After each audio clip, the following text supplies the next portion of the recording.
오늘부터 복음에 관한 얘기를 좀 해보려고 합니다. 저희가 상반기 때도 한번 예수님의 복음이 무엇인지에 대한 이야기를 사실 나눴거든요. 복음은 예수님께서 우리를 위해서 우리와 관련된 어떤 일을 하셨던 사건에 관한 이야기였고, 이 사건은 예수님이 2000년 전에 오셔서 당신께서 무언가를 말씀하시고 그 말씀하심에 따라 십자가에 죽으시고 부활하셨던 그 사건입니다. 그런데 이 사건이 저와 여러분에게 관계가 있고, 심지어는 관계가 있을 뿐만 아니라 과거 2000년의 그 사건이 우리에게 엄청나게 큰 변화를 불러일으킬 만한 사건이다 라고 하는 것을 믿게 되는 것, 이게 이제 복음이라는 얘기를 예전에 한번 복음에 관한 이야기 중에 했어요.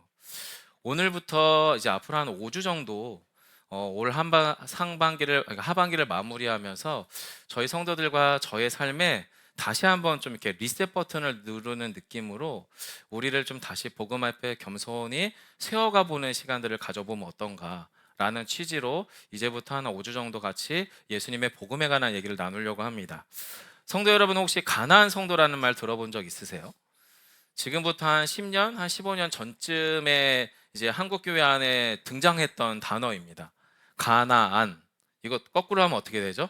안나가. 예. 예수를 믿는데요. 그 예수님이 나를 위해서 무언가 하셨다는 것도 받아들이겠대요.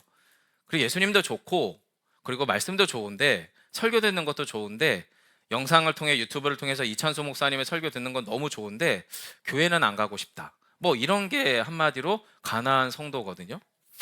그래도 10년, 15년 전도 됐을 때는 요 가나안 성도의 퍼센티지가 전체 교인 중에 한 10% 정도 됐나 봐요. 그런데 이제 올해도 저쪽 교회 성장 연구소나 이런 등등에서 통계를 내보니까, 여러분 올해 기준 25년도 기준으로 요 가나안 성도의 숫자가 몇 명쯤 되실 것 같으세요? 몇 퍼센트 정도 될까요? 조사를 해봤대요. 그래서 통계를 내봤더니 지금 현재 요 2025년 현재 대한민국의 개신교 교인이 대략 780만 명 정도 된다고 합니다. 자, 그런데 이 780만 명 중에 가나안 성도로 추정되는 인구가 230만 명이래요. 대략 30%가 조금 넘어요. 10%, 10년 전, 15년 정도의 10%였던 인구들이 조금씩 점점 늘어서 지금은 예수를 믿는데요. 내가 죽어서 천국 갈 것도 확신한데요. 그리고 예수 믿는 사람은 신실하고 선하게 살아야 된다는 것도 알겠대요. 하지만 교회는 나가기 싫다라고 하는 인구가 점점 늘어나게 됐다는 거죠. 그러면서 이런 여러 통계나 데이터를 연구하는 연구소에서 박사님들이나 목사님들이 왜 그렇게 됐나? 이유가 뭔가? 뭐 이런 것들을 들어보면 요 얘기는 제가 10년 전에 들은 얘기나 20년 전에 들었던 얘기나 또는 기독교 역사 안에 예전에 있었던 얘기나 이유는 다 똑같습니다. 어떤 이유들일까요? 여러분이 대충 알만한 이야기들입니다. 저 목사님 때문에 교회를 못 다니겠어요. 저 장로님, 저 권사님 때문에 교회를 못 다니겠어요. 교회가 자꾸만 돈 거려서 못 다니겠어요. 저 아무개 교인 때문에 못 다니겠어요. 뭐 이런 여러 가지 이유들이 우리가 알만한 이유들이죠. 목회자나 또는 교회 리더십에 대한 타락이나 부패 때문에, 교회의 공적인 역할은 섬기고 이웃을 사랑하는 건데 교회가 그런 공적 역할들을 잃어버리고 말았습니다라고 하는 이야기 때문에 더 이상 교회와 교인들은 믿을 만한 사람들이 아닙니다. 이 사람들도 똑같이 사기치고 똑같이 욕심부리면서 사람 괴롭히는 거 봐가지고는 더 이상 교회에 소망이 없습니다. 뭐 이런 등등의 이유들도 등장을 하고요. 무엇보다 오늘날 현대인들이 눈에 보이지 않는 하나님보다는 자기 통장 잔고, 눈에 보이는 통장 잔고인 물질을 더 사랑할 수밖에 없는 이런 개인주의적인 물질주의적인 원인도 있다. 뭐 이런 이야기 등등도 합니다. 다 아는 얘기죠, 사실은. 그들이 교회를 안 다니게 될 만한, 또는 우리가 신앙적으로 우리의 신앙이 무뎌질 만한 이유들이 다 그런 이유들이잖아요. 자, 이런 이유들은 죄송한데요, 10년 전에도 있었고 앞으로도 있을 거고요, 100년, 1000년 전에도 있었습니다. 그러면은 솔직하게 말씀드리면 그 이유들이 저랑 여러분에게 신앙생활에 영향을 끼치긴 하지만 그게 저와 여러분의 신앙생활에 결정적 영향을 끼치면 안 되는 것일 수 있을 것 같아요. 무슨 말씀인지 아시겠죠? 그 이유들은 수천 년, 수백 년 전, 10년 전, 또 앞으로 30년, 50년 후에도 그 이유들은 충분히 있을 거고 없어지지 않을 거거든요. 그러면 저와 여러분에게는 이런 질문이 필요하죠. 그런 이유들은 항상 있을 것인데 그럼에도 불구하고 내가 왜 교회에서 신앙의 자리를 지키며 주 대신 예수 그리스도를 향한 신앙의 여정을 왜 계속 가시겠어요? 라고 하는 질문을 한다면 그 질문에 대한 대답이 저에게도 여러분에게도 또 여러분의 자녀와 여러분의 다음 세대가 여러분에게 질문할 때 그 대답이 우리에게 있어야 될 줄 믿습니다. 그 질문에 대한 저의 첫 번째 대답은 모든 사람에게 모든 시대를 통틀어 복음은 필요하기 때문에 그렇습니다. 처음에는 몰랐던 것 같아요. 하지만 복음이 시간이 지날수록 점점 필요하다는 것을 느끼게 됩니다. 복음만 필요한 게 아니더라고요. 체력도 필요하더라고요. 여러분, 이 기초 체력이라고 하는 게 저는 그렇게 중요한 건지 몰랐던 것 같아요. 하지만 이제 단임 목회로서 사역을 쭉 해나가다 보니까 참 묘하죠. 이게 이제 부목사로서 사역을 할 때도 분명히 힘든 형편에 있는 교우들도 만나고 상황이 힘들어지는 것도 수없이 겪으면서 저 나름대로 뜨겁게 기도도 하고 또 나름 성실하고 신실하게 목양적 돌봄도 했었는데 지금처럼 힘들지는 않았던 것 같아요. 묘하죠. 이게 책임감의 차이인 건지 모르겠는데 같은 상황이 제 안에 들려와도 예수 비봉 안에서 어떤 교우들의 상황에서 들리는 가슴 아픈 소식들, 답답한 안타까움들, 위험천만한 이야기들이 들리면 이게 제 얘기처럼 들리는 중압감이 과거 7, 8년 부목사 시절에 겪었던 것과 똑같은 종류의 사건들인데요. 완전히 다르게 들려요. 그럼 여러분 어떤 일이 일어나냐면 때로는 잠이 좀 늦게 잠들기도 하고 잤는데 전혀 잔 것 같지도 않고 밥을 먹는데 소화가 잘 되지도 않고 특별히 불쾌하거나 어려운 일은 없는데 마음이 우울해지고 그리고 무엇보다 오늘 하루를 살아가는 체력이 좀 부대껴지고 어렵다라는 게 느껴지는 시간들이 생기더라고요. 그럼 어떻게 할까요? 저는 운동을 합니다. 가깝게는 저 태행산이라고 하는 등산을 다니기도 하고요. 또는 자전거를 타보기도 하고요. 뭐 산에 갈 시간이나 자전거를 탈 시간이 없으면 여기 세솔동에 있는 비봉 습지라도 걷습니다. 아니면 집에서 교회를 걷기도 하면서 제 몸을 계속 써요. 그래서 땀을 온팡지게 쏟으면 머리가 맑아지는 걸 느끼게 돼요. 이번 주 금요일 날도 이제 교회 사역들 이것저것을 좀 마무리하고 너무나 몸이 사실은 찌뿌둥해가지고 원래 무리해서 가면 안 됐었던 것 같은데 너무나도 그 어떤 중압감들이 있는지 제 몸의 긴장도가 높아서 그런지 금요일 날 오후 5시 좀 넘어서 여기 교회에서 자전거를 타고 오이들을 다녀왔습니다. 근 한 3주 만에 갔다 오는 거라 너무 힘들었어요. 근데 너무 힘든 이유 중에 하나가 바람 때문에. 이놈의 바람은 제가 원하는 대로 불지 않거든요. 꼭 제 인생 같아. 저의 삶의 걸림돌처럼 정면에서 불어와. 그래가지고 너무 힘이 드는 거죠. 포기할까? 돌아갈까? 15분밖에 안 탔는데 어차피 춥잖아, 힘들잖아. 근데 제가 원하는 건 뭐였냐면 아주 몰입을 해서 자전거를 열심히 타서 두 다리가 땅땅해지는 느낌을 딱 가지면 갑자기 제 허리에서 힘을 딱 받쳐주면서 그 하루는 피곤하지만 그 다음날이 가볍게 일어나지는 경험을 제가 하다 보니까 이제 그렇게 되더라고요. 기초 체력이 많이 약해져서 그래요. 예전에 이렇게 운동하지 않았습니다. 20대, 30대 때는 그냥 평상시 운동량이 워낙 많아서 그랬는지 모르겠지만 이런 게 뭐가 문제겠어. 또 뭐가 힘들겠어. 이런 중압감들이 그렇게 크게 저한테 들어오지 않았는데 지금은 이 기초 체력이 좀 약해지니까 조금만 운동이 부족하거나 조금만 과로하면 목이 일단 상하고요. 인후염이라고 하거나 목감기가 찾아오고요. 또는 잠을 조금만 늦게 자거나 못 자면 그 다음날 여파가 있고요. 저는 여러분 제 얘기를 하고 있는 것 같지만 여러분의 이야기라고 들으시면 되고 고개를 많이 끄덕이시는 분들은 이미 그 일들을 겪고 계신 분들이실 거잖아요.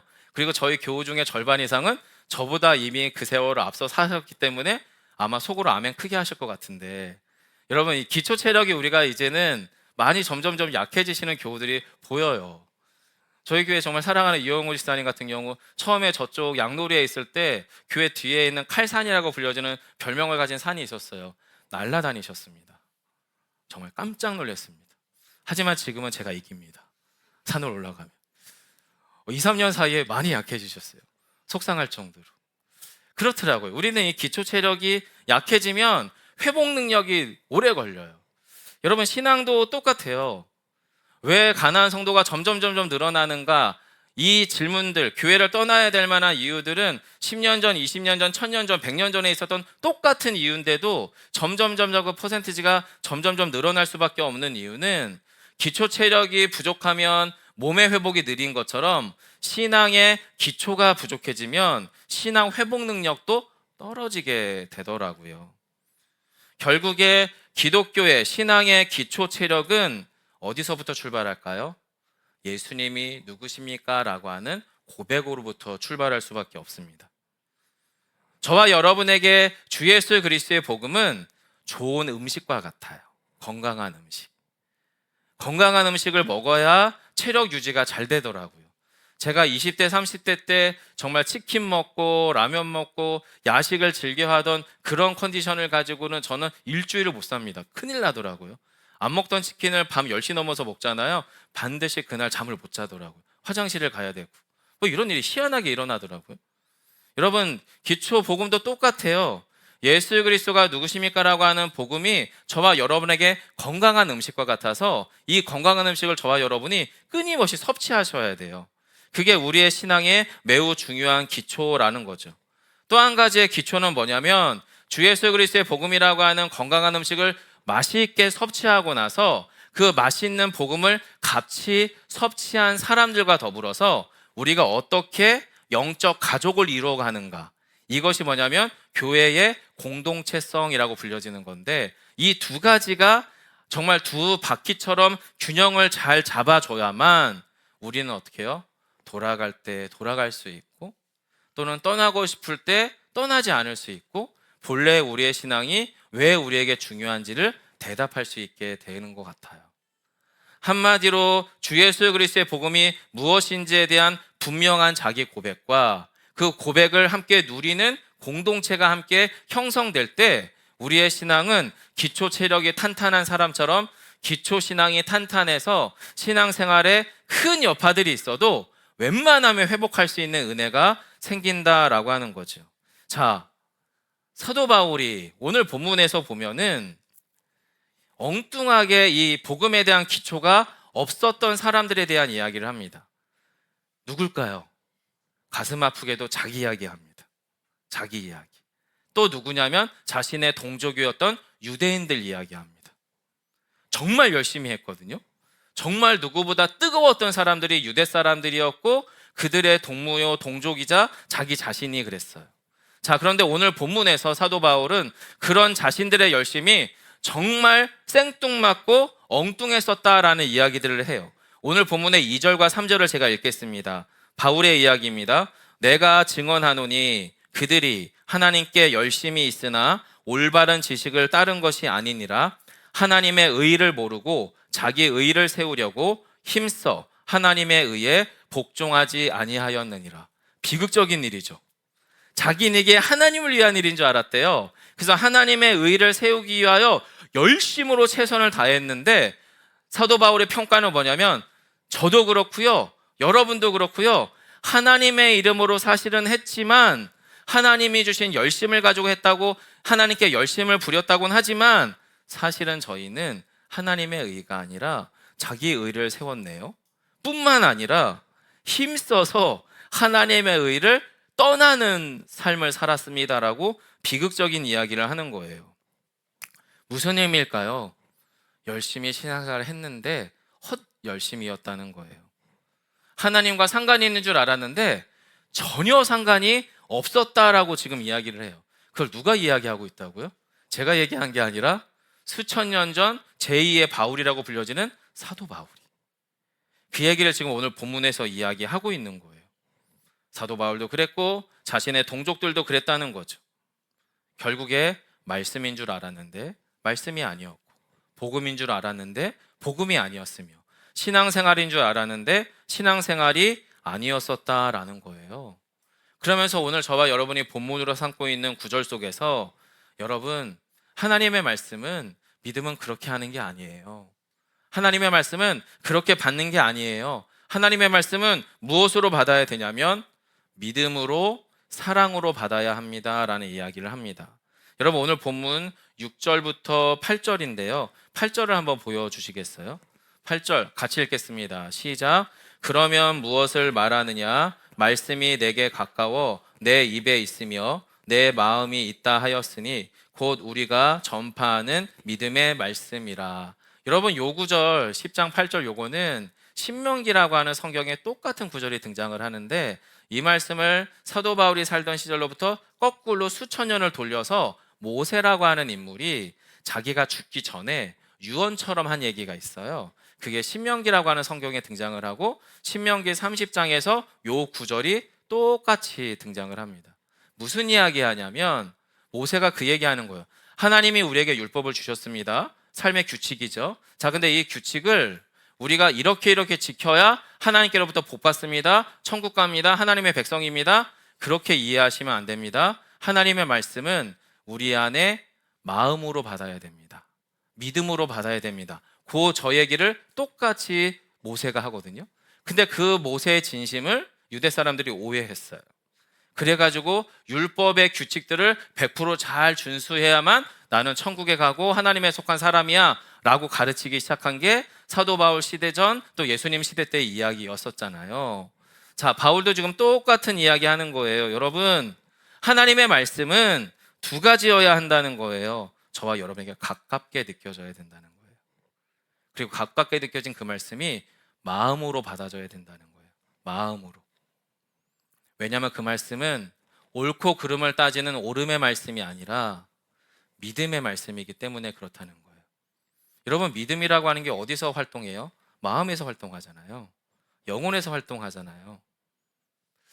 저는 여기 강단에 딱 서면 주일날 그 예배 분위기라고 하는 게 이렇게 쫙 느껴져요.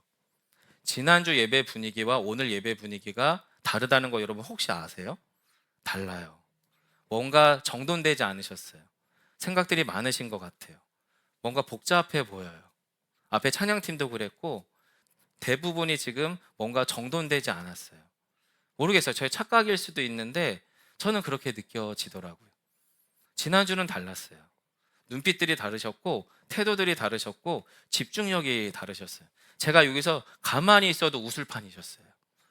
근데 오늘은 뭐라도 해야 될 것 같은 느낌이 들 정도로 뭔가 텐션들이 있으세요. 왜 그러세요? 혹시 무슨 일 있으신가요? 네. 여러분, 그러면 만약에요, 뭔가 분위기가 이상해. 그러니까 내가 이 분위기를 빨리 띄워야 되겠어. 이러면 제가 뭘 하게 되죠? 무리수라는 걸 하게 됩니다. 무리수. 또는 어거지. 또는 오버하게 되죠. 제가 여기서 오버를 하고 무리수를 두면 예배가 어디로 갈까요? 산으로 갑니다. 산으로 갑니다. 왜요? 예배는 마음의 문제거든요. 제가 여러분의 마음을 어떻게 끌어당길 수가 없어요. 여러분은 하나님 안에서 주의 성령을 따라 이 예배 안에서 말씀과 기도와 예배 순서 안에 반응하셔야 돼요. 각자 믿음을 따라 마음을 따라서. 지금 바울이 그 얘기하고 있는 거예요. 예수 그리스도의 십자가의 사건은 2000년 전에 일어난 말도 안 되는 그런 사건이다, 만이다 이런 거 따지기 전에 정말 예수님이 저랑 여러분에게 어떤 분인지를 마음으로 물어보시라는 거예요. 그리고 그 예수님이 믿을만하다, 예수님이 사랑스러울 만하다, 그럼 사랑하시면 돼요. 믿으시면 돼요. 그럼 어느 순간 십자가의 사건은 나를 위한 사건, 나와 관련된 사건이 된다라는 거예요. 성도 여러분, 받아들이기 어렵죠. 정말 믿기 힘들고 받아들이기 어려운 사건이에요. 자그마치 2000년 전에 우리가 눈으로 가보지도 않았고 직접 눈으로 목격하지도 않았는데 예수님께서 십자가에 죽으시고 부활하신 사건이 나를 위한 사건이래요. 여러분, 그게 저는 믿겨져요. 놀랍죠? 예? 이게 논리적으로 설명이 불가능한 일이거든요, 실은. 저라고 하는 사람의 기질상 ESTJ라고 하는 MBTI를 가지고 있는 사람이 되게 계획형이고 주도적인 인간이 논리적으로 책을 통해서 동의된 게 아니라 예수님의 십자가가 나를 위한 사건이고 예수님의 십자가의 죽으심이 나의 죄와 영원한 죽음에 대한 해결책이라는 것을 믿어지게 되는 이유는 제 안에서 믿음의 영역이에요. 감정의 영역이고 사랑의 관계에 대한 영역이에요. 무슨 이야기예요? 예수님이 사랑스러워지니까 예수님이 더 믿어지고 싶으니까 이 십자가의 진리가 저한테 점점 커져요. 이건 논리적이지 않아요, 여러분. 전혀 논리적이지 않아요. 주님이 점점 좋으니까 목회자라고 하는 이 사역의 자리가 너무 행복해요. 예수님이 점점 제 안에서 커지기 시작을 하니까 이 분위기에서 목회자로서 뭔가를 더 해야 될 거라고 하는 무리수를 두고 싶은 유혹으로부터 저를 빼낼 수 있는 힘이 붙어요. 오히려 이 모든 것은 제가 무언가를 하는 게 아니라 제 안에 있는 주님이 저에게 무언가를 하시도록 주장해 가시는 거죠. 여러분이 만나신 예수님도 똑같잖아요. 예수님을 여러분이 점점 사랑하면 사랑할수록 예수님과 관계된 그 무엇인가를 점점 하고 싶어지잖아요. 그게 기도가 됐든 말씀 읽기가 됐든 성도들을 서로 사랑하며 사랑의 교제가 됐든 예수님이 커질수록 우리 안에 예수님과 관계된 삶도 점점 커지잖아요. 바울은 지금 그 이야기를 하고 있는 겁니다. 저와 여러분이 받으신 주 예수 그리스도의 복음은 옳고 그름의 말씀이 아니라 믿음의 말씀이고 사랑의 말씀이에요 라는 이야기를 하고 있는 거죠. 따라서 성도 여러분, 우리는요 자기 지식이나 자기 열심을 입증하기 위한 신앙생활 하실 필요가 없습니다. 내가 얼마나 많이 알고 내가 얼마나 열심인지를 누군가에게 보여주기 위한 신앙생활이나 말씀 읽기나 기도생활 하지 마시라는 거예요. 그거 하면 안 돼요. 큰일 나요. 왜냐면 그렇게 하다 보면 안 되는 사람이 보이거든요. 그 사람이 우리 집에 있어요. 이 자리에 계시나? 네. 저보다 들기도 해요. 저보다 더 신앙적으로 그런 것들을 점점 열심히 못해요. 왜요? 저희 아내는 아직 아이 넷을 키워야 되니까. 근데 예전에는 그게 너무 답답하고 꼴배기 싫었어요. 사모가 이 정도밖에 안 되는 거야 이런 마음이 제 머릿속에 이만큼 있으니까 입 밖으로는 꺼내지 않죠. 입 밖으로 꺼내면 싸우니까. 근데 이미 눈이 말하고 있어. 눈이 말하고 있고 태도가 말하고 있어. 여러분, 아내한테도 그러면 여러분한테는 제가 어떻게 할까요? 깜짝 놀라실걸요? 제 속에 드는 마음을 딱 여러분이 아시면. 근데 이런 게 더 이상 지금은 저에게 아주 오랫동안 크게 영향을 끼치지 않아요. 왜냐면 그게 중요한 게 아니니까. 저에게 지금 관심사는 제가 예수님을 얼마나 깊이 순전하게 사랑할 수 있을까가 저의 최대 관심사예요. 그리고 저희 성도 여러분에게도 똑같아요. 여러분이 얼마나 주 예수 그리스도의 복음과 사랑을 누리게 할까가 저의 최대 관심사예요. 이거 해도 되는 교회이기 때문에, 그거 해도 눈치 안 봐도 되는 교회이기 때문에 너무 행복한 거예요, 사실은. 몇 명 얼마나 더 빨리 부흥하고 얼마나 재정적 여유를 갖느냐, 그런 걸로 골머리 썩지 않고 여러분이, 우리 모두가 얼마나 예수님을 깊이 사랑할 수 있을까를 함께 교제하고 고민할 수 있는 교회여서 그게 너무 행복하다라는 거예요. 사랑하는 성도 여러분, 예수님이 이미 대신하셨잖아요. 얼마나 더 열심히 십자가에 죽어요. 이렇게 완벽하게 죽으셨는데. 이미 완벽하게 부활하셨잖아요. 예수님이 이미 우리를 향한 당신의 사랑도 다 입증하셨고, 우리를 향한 당신의 열심도 다 입증하셨고, 우리 안에 영생의 지식도 다 입증하셨고, 당신의 사랑과 열심을 따라 우리를 완전한 부활의 첫 열매로서 우리 안에 당신의 복음을 입증하셨잖아요. 그럼 이제 그걸 우리가 어떻게 해요? 누리면 되는 거죠. 누리면 됩니다. 오히려 우리가 받아야 될 말씀은 그걸 분석하는 옳음과 지식의 말씀이 아니라 그 주님을 사랑하는 믿음의 말씀, 사랑의 말씀을 우리가 받아야 한다는 거죠. 그렇게 그 말씀이 우리 안에 들어올 때 우리의 영혼과 마음이 살아나요. 그리고 나를 살리는 말씀이 되죠. 오늘 나의 삶을 새롭게 하는 그 생명의 말씀이 우리 안에 들어온다라는 겁니다. 여러분, 9절로 10절입니다. 같이 한번 읽어볼까요? 함께 읽겠습니다. 9절 10절 부탁드릴게요. 네, 함께 읽습니다. 시작. 내가 만일 내 입으로 예수를 주로 시인하며 또 하나님께서 그를 죽은 자 가운데서 살리신 것을 내 마음에 믿으면 구원을 받으리라. 사람이 마음으로 믿어 의에 이르고 입으로 시인하여 구원에 이르느니라. 아멘. 여러분, 이거는 요 입에 껍데기 가지고서, 입술을 가지고 저 예수님 믿어요, 예수님이 저를 위해 죽으셨다니까요, 저 예수 믿어서 이제 천국 갈 거예요, 그렇게 립 서비스 한다는 말이 아닙니다. 이거는, 이 말은 말 그대로 출발점이 어디예요? 마음에서부터 출발해요. 마음에서부터. 지금 제가 하고 있는 이 복음 설교가 여러분의 마음 안에 들어가는 거예요. 침투하는 거예요. 그리고 정말 주님이 그런가? 예수님이 나한테 정말 그런 분인가? 이 믿음의 영역이 이제 들어오는 거죠. 한마디로 나랑 같이 사는 배우자가 믿을 만한 사람인가?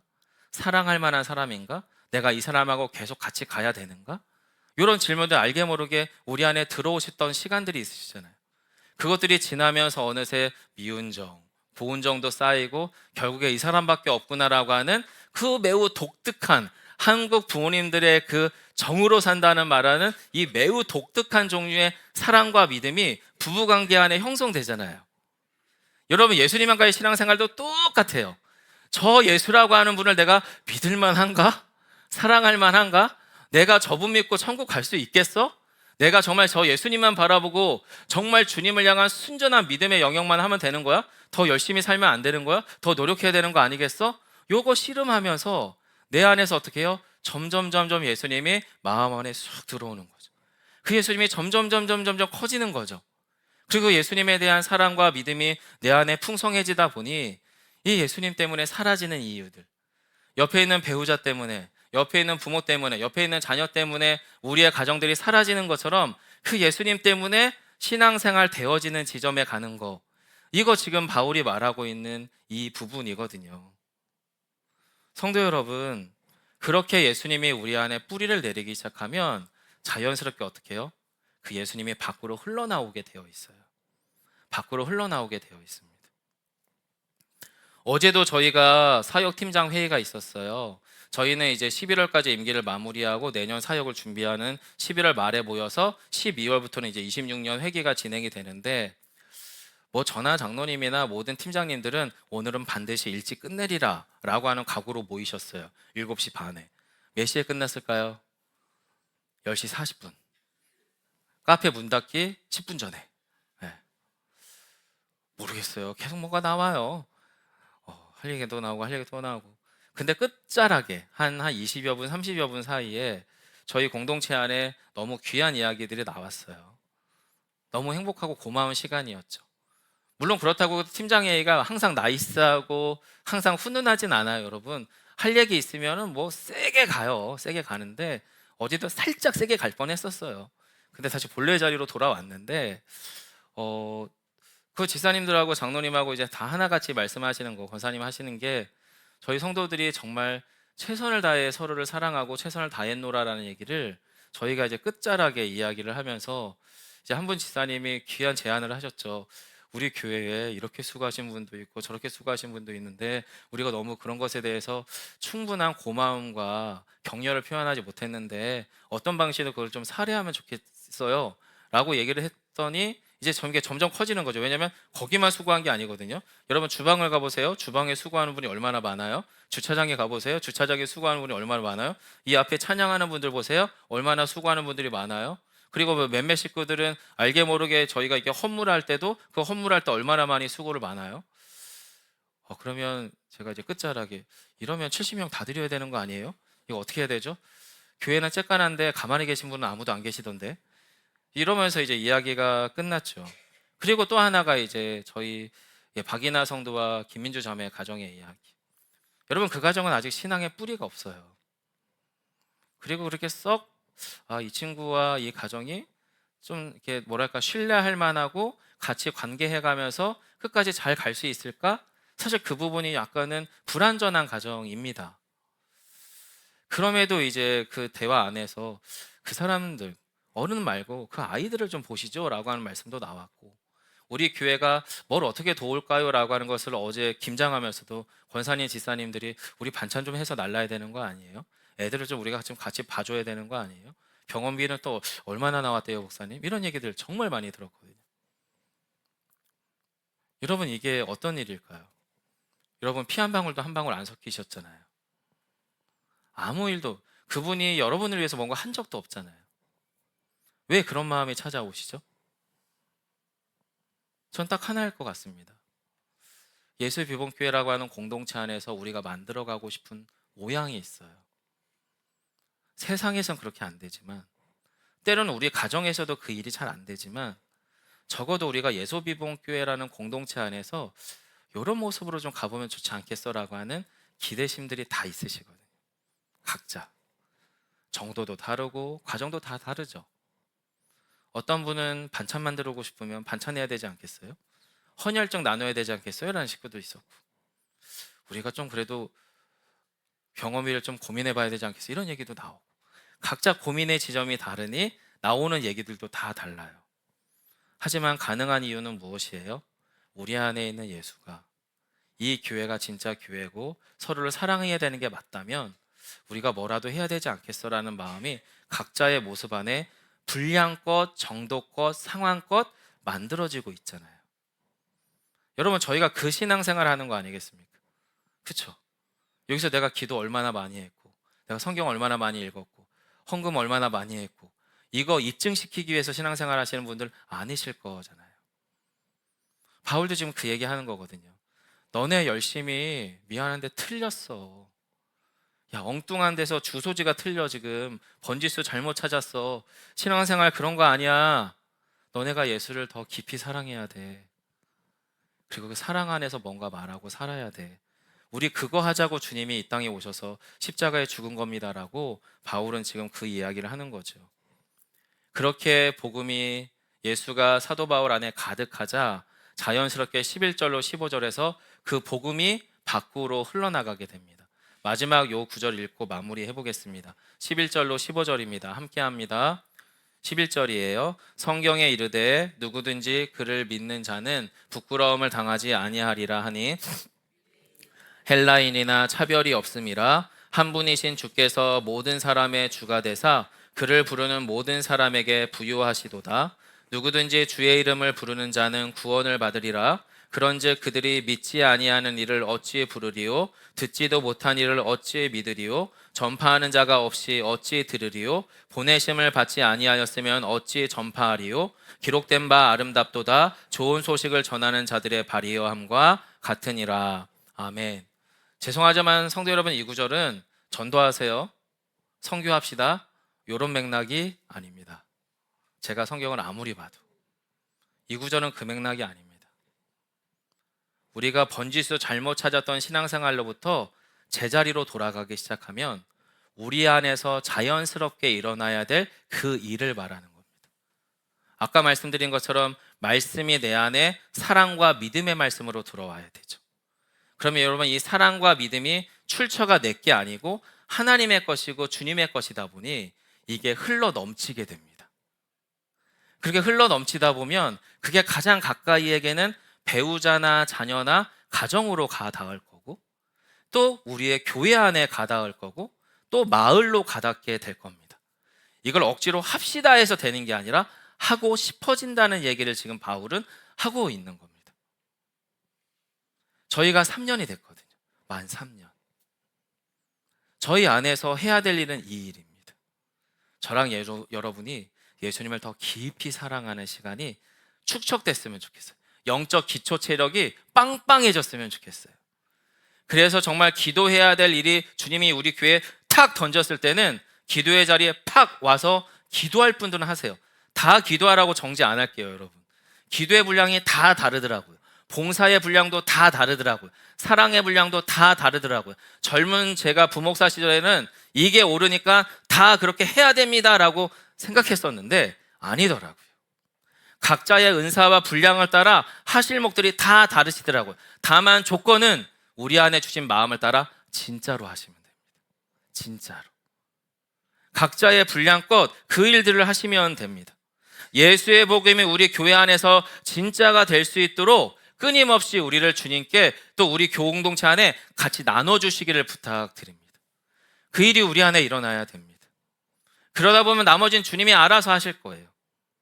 사랑하는 성도 여러분, 예수의 복음이 우리 안에 진짜가 될 수 있는 상황과 환경을 주님이 끊임없이 주시잖아요. 지금도. 어느새 25년 한 해를 결산하고 26년 내년을 의논하던 팀장회의의 마무리에서도 너무나 고맙다, 너무나 좋았다, 너무 행복했고 모두가 하나 같은 마음으로 각자의 역할껏 최선을 다했다, 너무 감사하다는 고백이 하나 있었고, 또 하나는 그 모든 기도와 은혜의 흔적 뒷자락쯤에 이 가정을 우리가 도와야 될까 말아야 될까부터 고민을 하고 어떻게 도와야 될까도 고민하게 되는 이 모든 상황을 주님이 두셨잖아요.